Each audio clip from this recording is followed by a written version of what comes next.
ulit. Okay. Ay, paano mo kayo dito dugtong? Eh, di ka i-edit. Sige ha.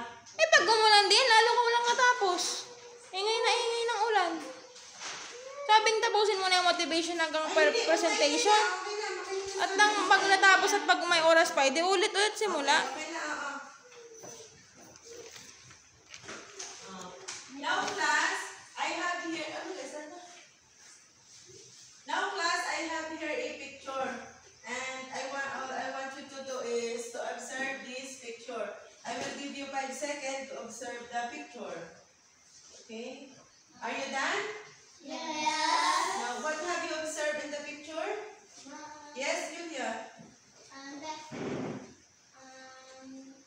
The kid is playing with a cat. Okay, very good. The kid is playing with the cat. How about you, Sabrina? The girl is smoking. Very good. How about you, baby girl? And you, Danica?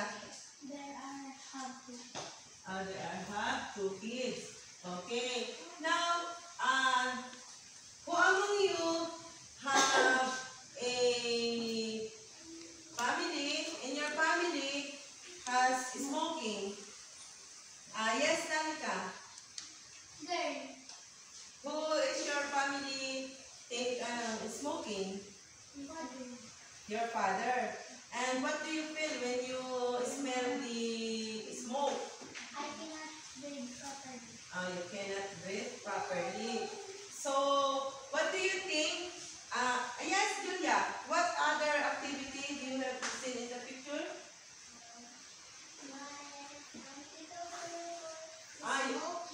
Your Tito Bulugoy is smoking. Then, if you smell the smoke of the smoke, the cigarette, what do you feel? You feel suka. Okay. Now, what is the importance of the air pollution? Danica?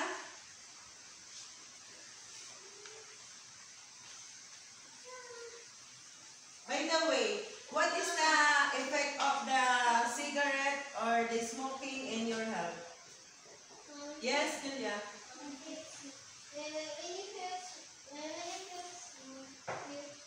in the bus, you can be suka.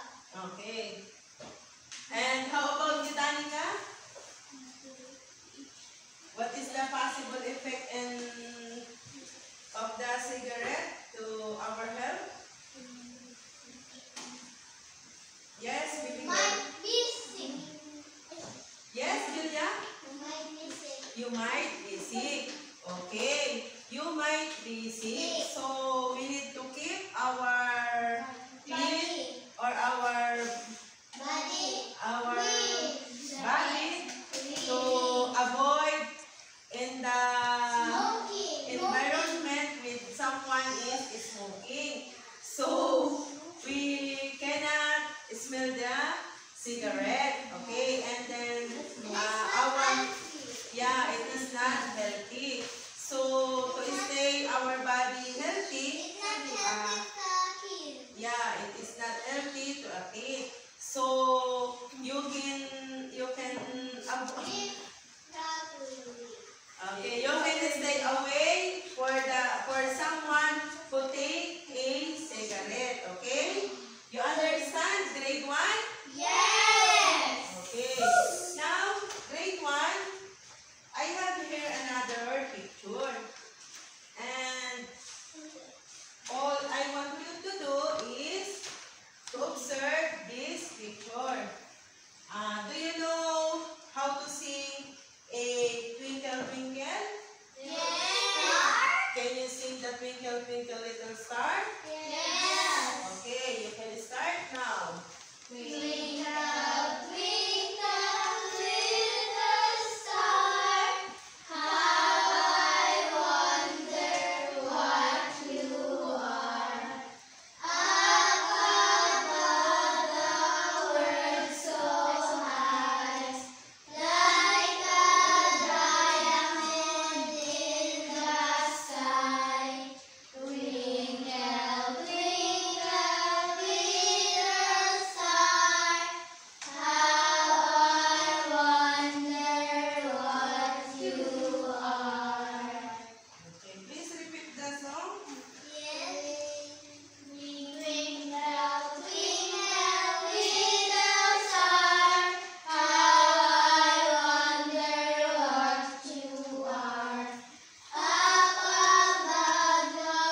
quiet, class.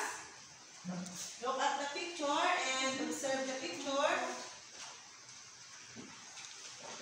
Then I will ask you some questions after you observe. Okay, are you done? Yes. Are you done? Yes. Okay. Now class, what have you observed in this picture? Smoking. Smoking. Someone is smoking. Daddy. Yes? Please stand up, Julia, and say your answer.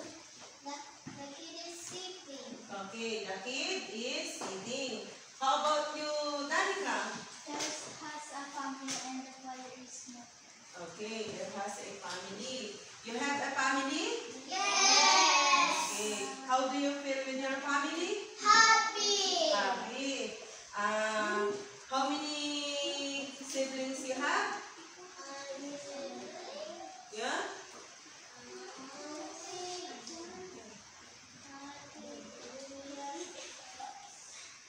Three. Okay, Ate Kuya and you. Okay. Again, what does the father do in the picture? Smoking. Okay. Do you think Daddy. smoking? Daddy is smoking. Do you think smoking is good to our health? No. Why do you say so? Papa, smoking is bad. Smoking is bad or It's harmful. it's harmful. Very good. And what else? It affects our body. It affects our body or it is dangerous dangerous to our health. Okay. Again, what does the father do in the picture? Smoking. Smoking is harmful and dangerous to our health.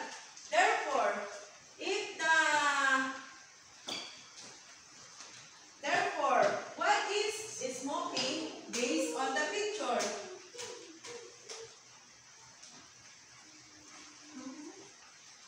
If the smoking is dangerous and harmful to our health, what is smoking based on the picture? Harmful. It is Harmful. harmful or it is It is sakit for health. source of It's sakit for health. and it is source of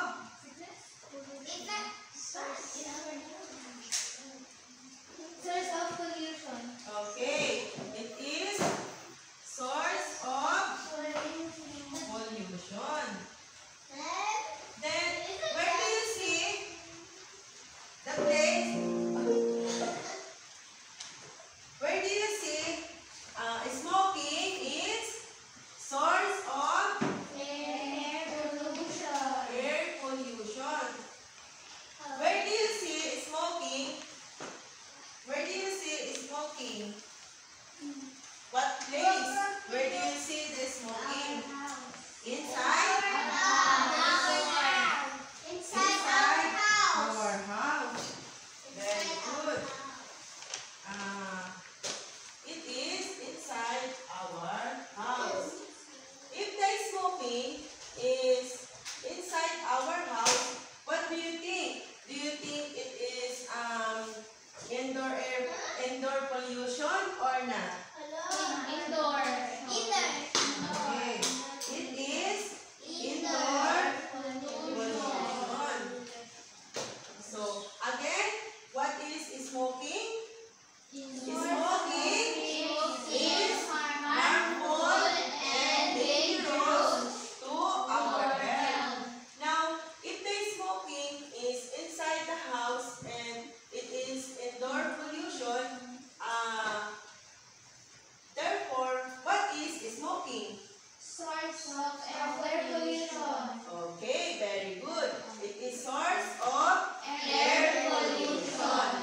Okay. Now again, what is our first source of air pollution, Julia? Yes, Danica? Smoking. Is smoking. Smoking is the first source of indoor air pollution. Now, let's go to the second picture. What have you seen in the second picture? Yes, Julia. The guy is painting. Okay, the tatay is painting. The guy is painting. How about you, Sabrina? The painting to wall. Okay, very good. Will you please give 5 clap to Julia and Danica and Sabrina? Okay. Painting. The man is painting The wall. the wall.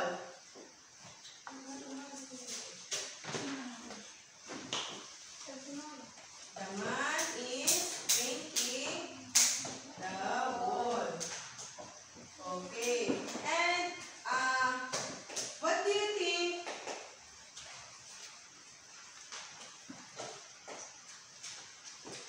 Or the man is used paints. Okay. To paint. Then Man, yes. the guy is used to paint. Okay. And do you think the chemical in paint is good to our health? No. Okay. The chemical or paint is not good to our health. Why do you say so? Yes, Danica. Because there have many chemicals in there. Okay, there's have many chemicals and it can affect and indirectly affect and human Help. health. Okay. Again, Danica, why do you say so that use paint is not good to our health? Can you please read this, Danica? Please read this before, after, I will read first and repeat after me, okay?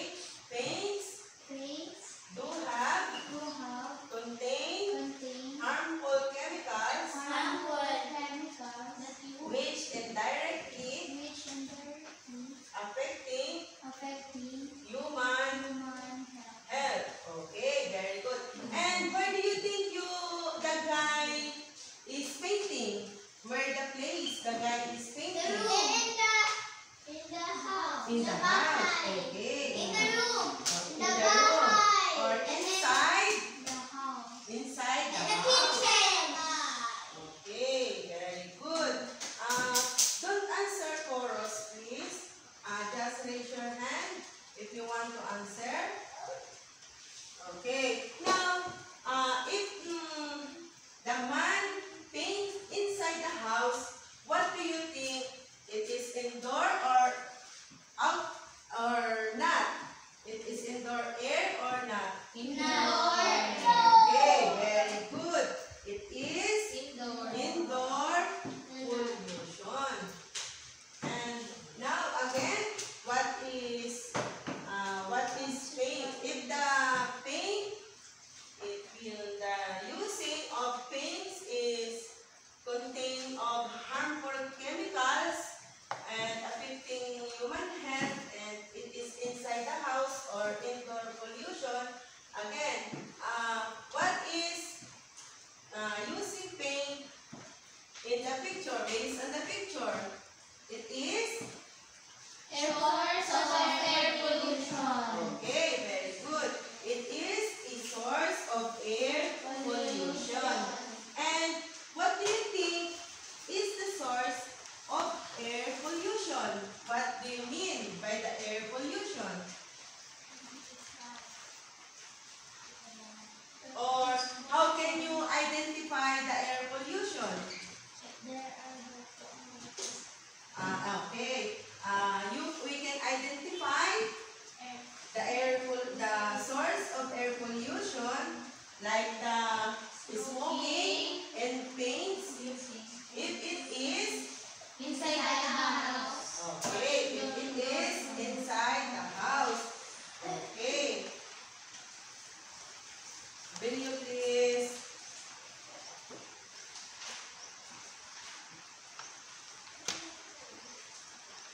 Okay. We can identify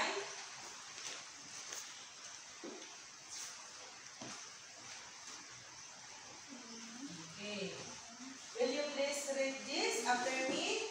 we can identify We can identify the sources the sources of indoor air pollution of indoor air pollution in smoking in smoking or use paints or use things that are placed that are placed inside the house. inside the house. Okay. Again, what are the sources of air pollution? Smoking and use of things. Okay, very good. Smoking and Use of things. Now let's go to the third picture. What can you see or what can you observe in the third picture? Please raise your hand if you want to answer. Yes, Julia?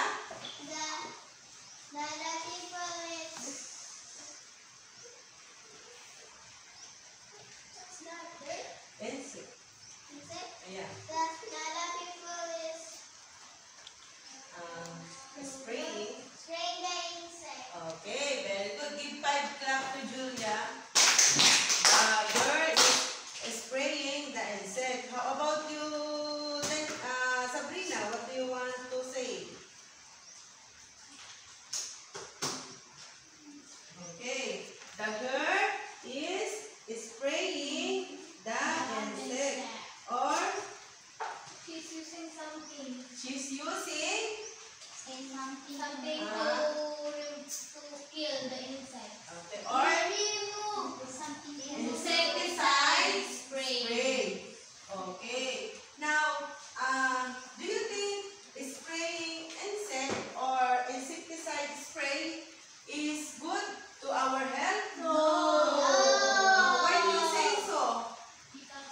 Yes, Danica. Okay, because they have many chemicals. Or what else? It's harmful to our health. Okay, it is harmful to our health. Or it might. Affect the nervous system. Okay, it might harmful to our health.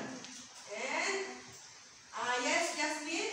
And affect our nervous system. Okay, very good. And affect our nervous system. Will you please give 5 clap to Jasmine? Okay. Now again,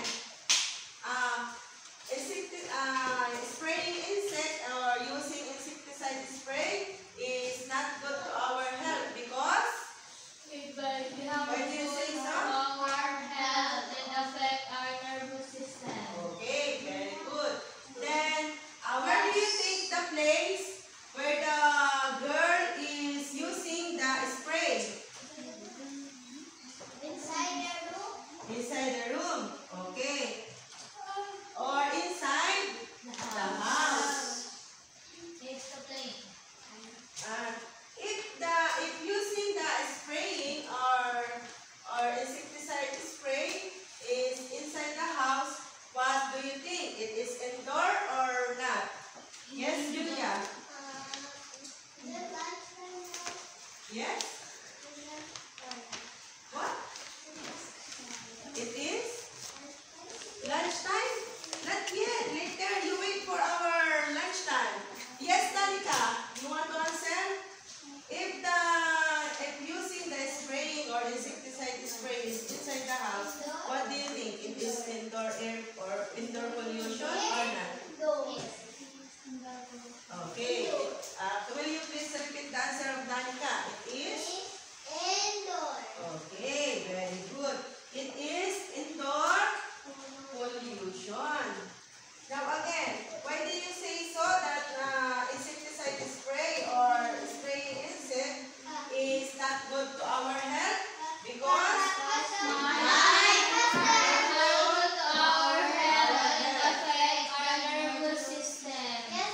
okay, very good. And now what is a spraying insect based on the picture? It is a source of air pollution. Okay. Now, if you really understand our discussion again, what are the source of air pollution based on our discussion?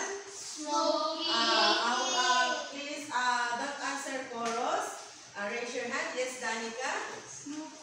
Smoking. And what else? The Peter. painting. Huh? Yes? The painting. Painting. Very good. And the insecticide spray. Okay, very good. Insecticide spray. Or who wants to answer all of the sources of air pollution? Yes, Danica? Smoking and use paint spraying. Okay, very good. Please give 5 claps to those who answer correct. Now, again, what are the source of air pollution? Smoking, Spraying insects. spraying, Insecticide sprays. Okay. And therefore, will you please read this? The sources Sources of air pollution are smoking. please read after me. The sources The sources of indoor air of indoor air pollution are smoking, use of paint, and insecticide spray. Okay. Do you understand our lesson? Okay, very good. Therefore, how can you identify the sources of indoor air pollution? Yes, Daniela?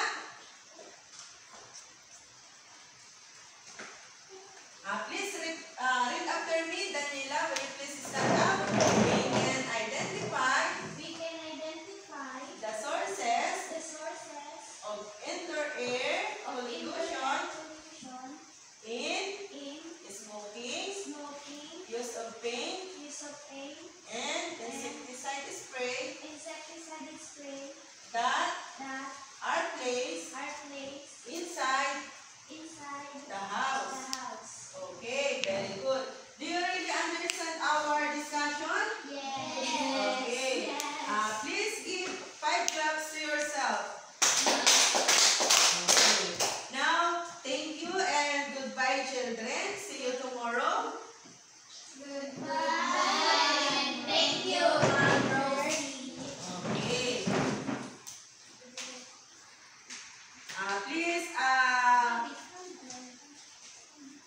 Please line before you go out.